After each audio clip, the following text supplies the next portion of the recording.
guys are out there battling, and you expect them to grow, but there needs to be growth. This is not for some of those guys out there, this is their third, fourth, and fifth game, and they need to be getting better and not staying the same.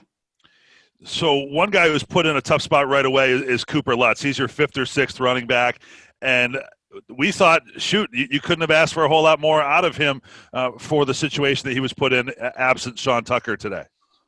Cooper has been, ever since we moved him back from receiver to running back, I had a conversation with him on the field.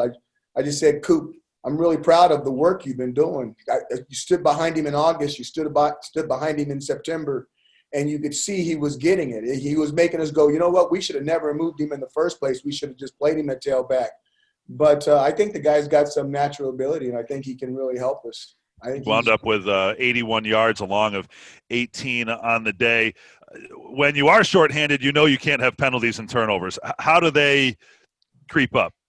Well, they creep up because you got young people in there. They're not doing exactly what they're supposed to do, or the timing's off, and then, a mishap happens. A guy breaks off a route that doesn't supposed to break off a route, or the ball doesn't go where it's supposed to go, or you get a twist, you get an ET twist, and the guy hits you, and the ball comes out, and and the ball's on the ground. The other team gets it. It's those things that are really frustrating.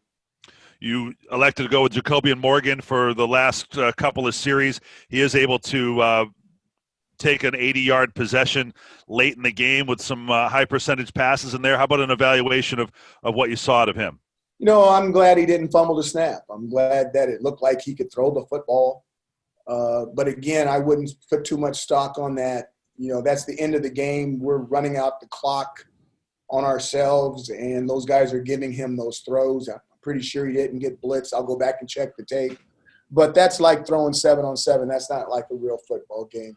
But he did – someone said to me he did what he was supposed to do. If someone was going to play that defense and play that style, you would expect him to go in there and be able to complete a lot of balls. And if I'm not mistaken, he did. I can't remember one hitting the ground if there was an incomplete. Right. On one play, he did have some evasive action out to the left and was able to extend a play to keep it going, and then had the touchdown pass to Luke Benson.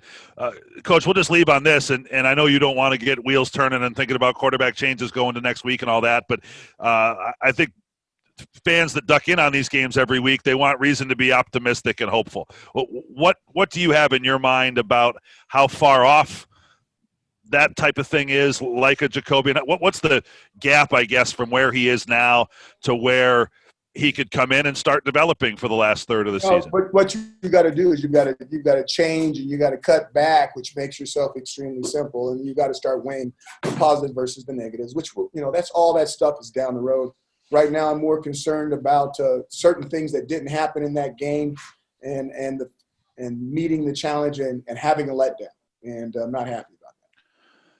Let down from Clemson to this game, you mean? Yes, sir.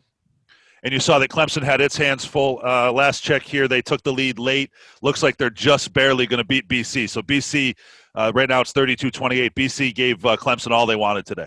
BC is a good football team, and we've got a good football team coming in here next week, and we've got to find a way to regroup.